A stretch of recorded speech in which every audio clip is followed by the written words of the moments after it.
Assalamu alaikum. Sungalo Kone.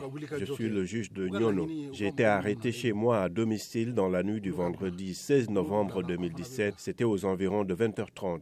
Depuis cette date jusqu'à nos jours, je suis entre les mains de mes ravisseurs. Je remercie Dieu. Je ne finis de remercier Dieu. Ceux qui m'ont arrêté ne m'ont fait rien de mal. Je me porte bien. On mange la même chose qu'eux sans aucune différence. Je n'ai aucun problème avec eux. Ils ne nous parlent que de Dieu et de la religion musulmane. Nos ravisseurs veulent l'application de la charia, la loi islamique, c'est-à-dire que les jugements soient rendus en se basant sur le Coran. Ils m'accusent pour cela parce que nos jugements sont faits sans faire allusion au Coran et à la religion musulmane. Au nom de Dieu, je n'ai aucune formation islamique, ni en arabe. C'est avec mon arrestation que j'ai appris qu'on doit faire nos jugements en fonction de la loi islamique et du Coran.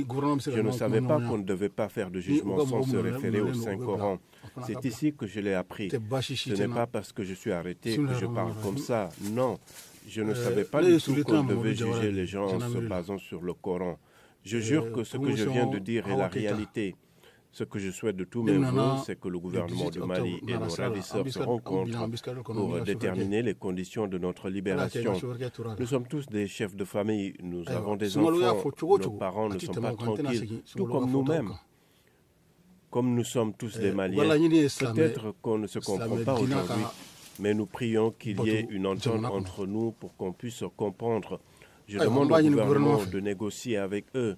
Je m'adresse enfin au procureur du tribunal de Nyono qu'il transmette ce message aux autorités maliennes, aux syndicats des magistrats et au ministre de la Justice. Faites tout afin qu'il y ait une négociation entre le gouvernement et nos ravisseurs. Je demande au gouvernement de tout faire dans les jours à venir pour entamer les négociations avec eux. Je rassure ma famille, je suis entre les mains des musulmans. J'avais des doutes, mais là, je suis rassuré par le traitement. Je pensais qu'on allait me tuer dès les premières heures de mon arrestation. Mais là, ça a été le contraire parce que ce sont mes ravisseurs qui m'ont rassuré en premier de ne pas avoir peur et que rien de mal ne m'arrivera. C'est pour cela que je demande au gouvernement de négocier avec eux.